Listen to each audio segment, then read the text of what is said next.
So here we will get x as screen x as cursor x dot current and screen y of a. Once this is done, c by 2, so sine of c by 2 will be square root of a. We have a equals, we need this functionality that whenever we click on a point, we want to get the latitude and longitude of that point. So for that, we will have to reverse Haversine the thing. So what we are doing here is from latitude and longitude, you are calculating x and y. Now from x and y, we need to calculate the latitude and longitude, and that would be available from the true x and y. So currently, whenever we will be clicking on here, whenever we click on some point, that would be the x and y which is of the screen. So we have to convert the screen xy to true xy first, and once we convert it to true xy, then we have to convert it into latitude longitude. So this is how we will be doing. So why are we doing this? Because whenever we have any point over here, this point is represented by x2 y2, which is the screen coordinates. These screen coordinates are to be converted into the original true coordinates of x and y. Once it is converted, then we can convert it into latitude and longitude. Once the handle mouse is up, panning is set to false, we can simply call the function get latitude longitude, get latitude longitude. Let's implement this. So here we will get x as screen, x as cursor x dot current, and screen y as cursor y dot current. Okay, so we have the screen x and y. Let's convert it into true x equal to true x. So we have not implemented this function. We will implement these two functions to true x equals screen x, and this function will simply be the rearrangement of the equation of this equation. So what we want is we want the x1. So what we'll be doing is x2 into scale minus offset x. That will give us x1. So x2 is screen x into offset of x dot current minus, no, so it should be multiplied with scale minus offset of x dot current. Similarly for true y also,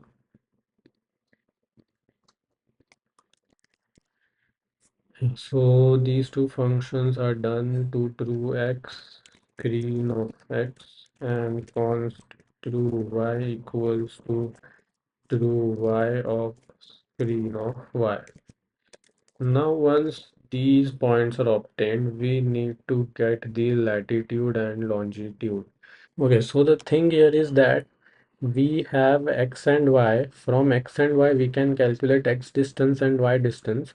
Once we get x distance, we need to okay, so once we have this x distance, what we can do is we can so in the Haversine distance formula, we have lat1 long 1, lat2 long 1. So lat1 long 1 and long 1 is known. Lat2 minus lat1, so here lat2 is not known. Long 2 and long 1 are equal, so this is going to be 0 completely. Um, Multiplied by all of these things, so this is going to be 0 anyways.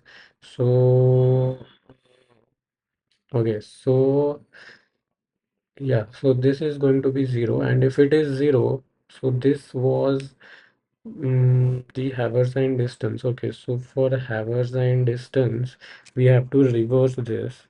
While reversing, we have the x distance, which is rad into c getting c is x distance by rad and radius. So x distance divided by radius, we will get c. Once we have c, c divided by 2 would be sine inverse of square root of whatever this a. And okay, so let's write these equations and let's see how we can do this. So first of all, we have x and y. We need to calculate the x distance. X distance would be x divided by canvas width into max distance. Okay, so let's try doing something here. X distance would be equal to x multiplied by canvas width divided by x into canvas width, x by canvas width into max distance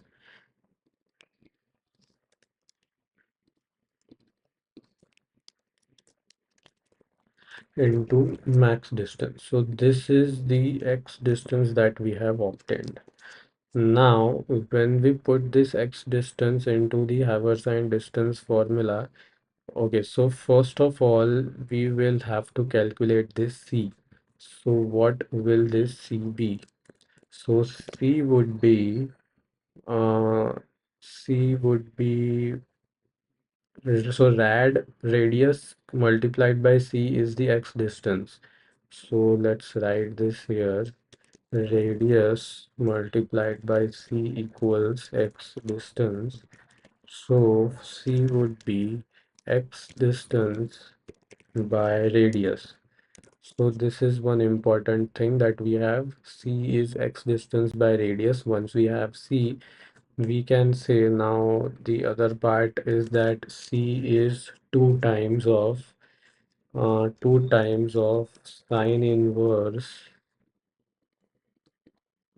Okay, so this is two times of sine inverse of square root of some a.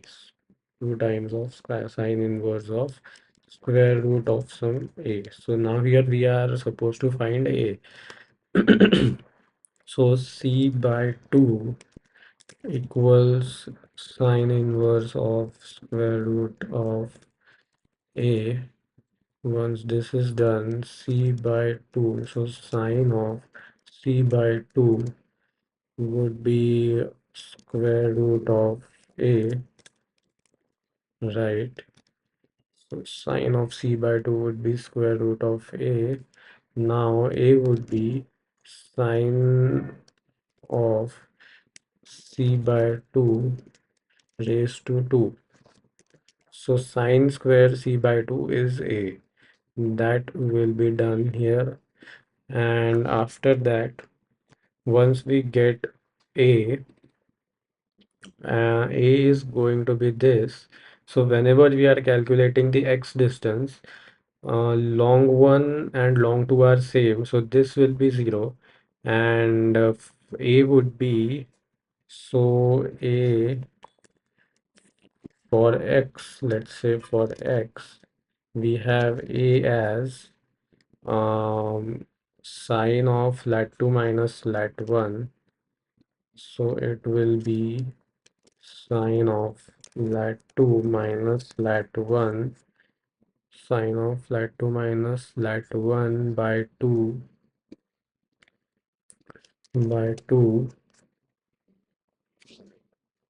whole square. Sine of lat 2 minus lat 1 by 2 whole square is a, but a is sine square c by 2. A is also equal to sine square c by 2. It is actually sine square lat 2 minus lat 1 by 2, because long 2 and long 1 are same, so this would turn out to be 0. Now, once we have this, we can simply say that sine square lat 2 minus lat 1, we can say that sine of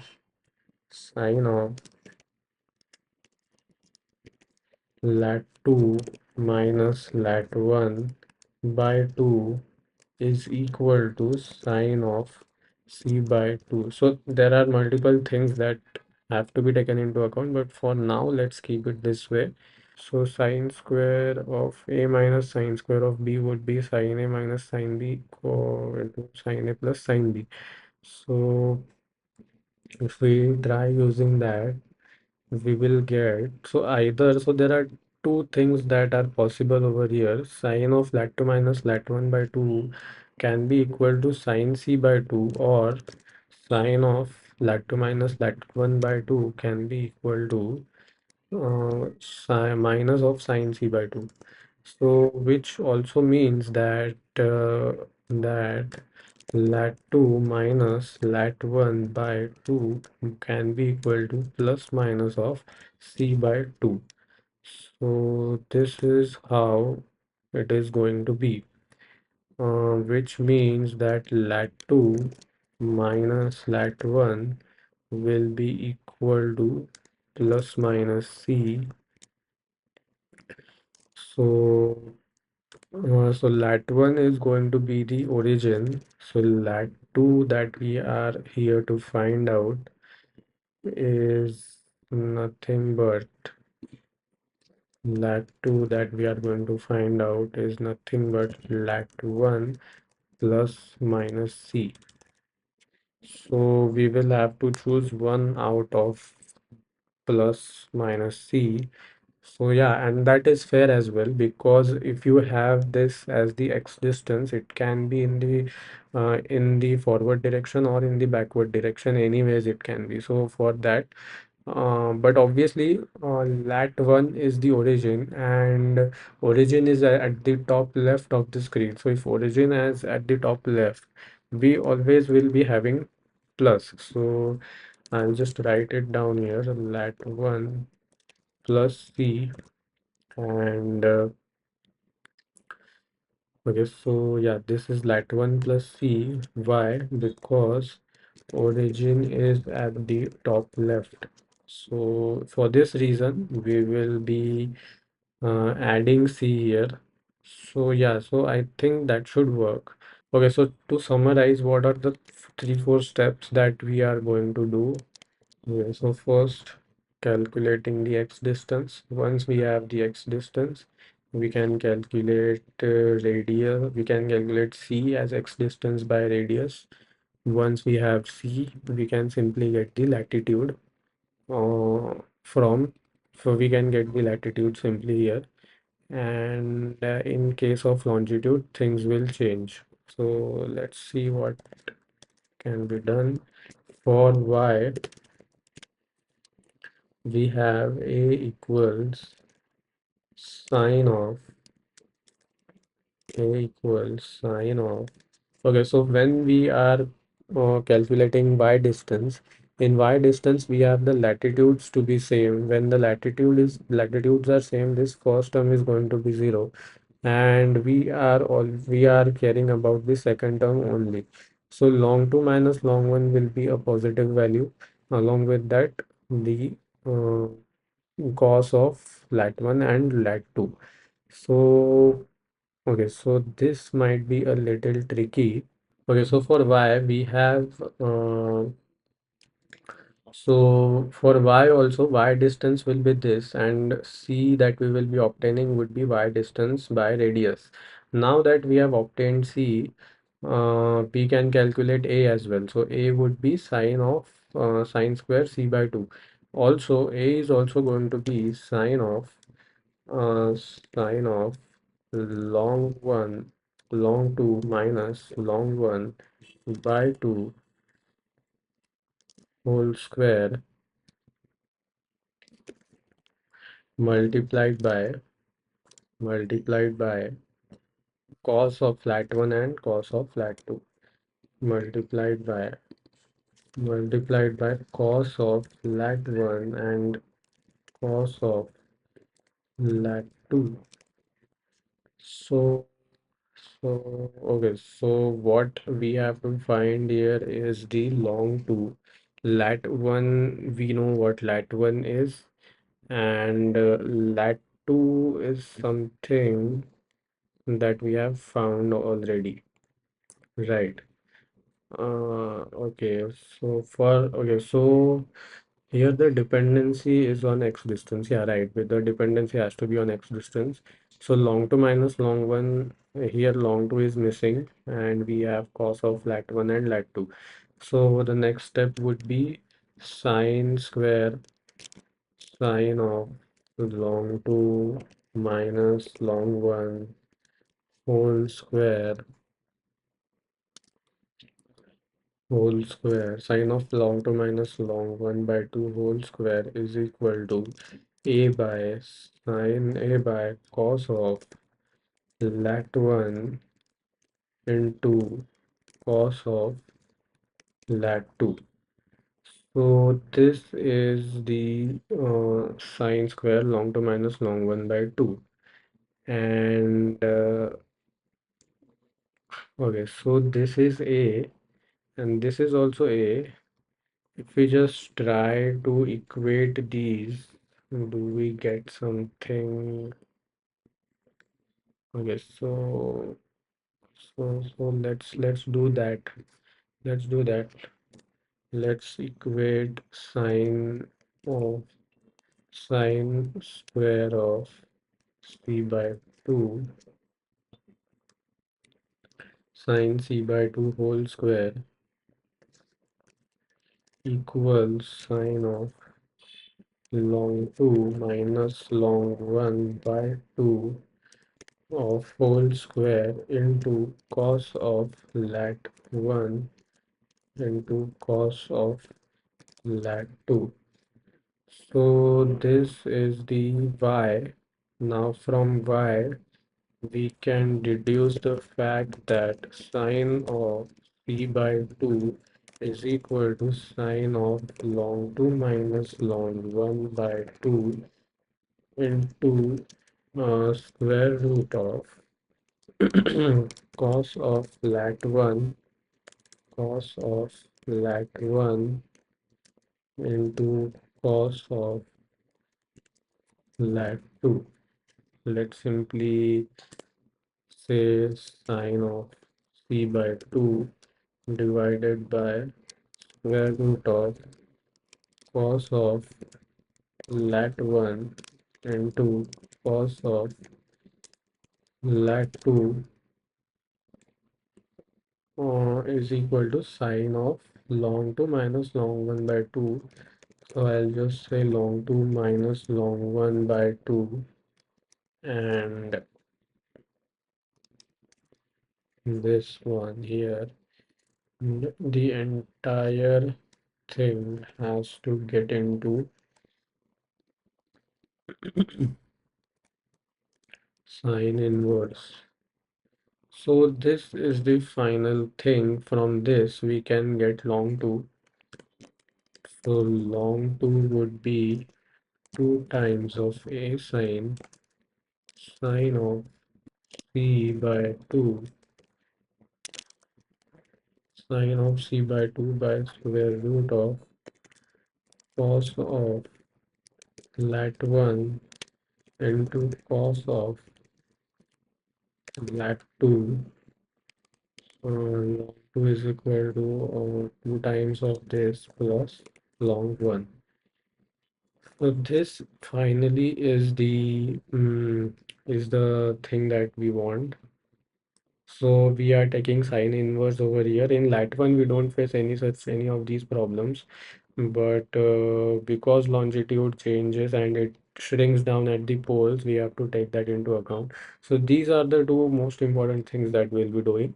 Till here everything will be same for x and y. Once this is done, we have these two formulas that will calculate the longitude and latitude.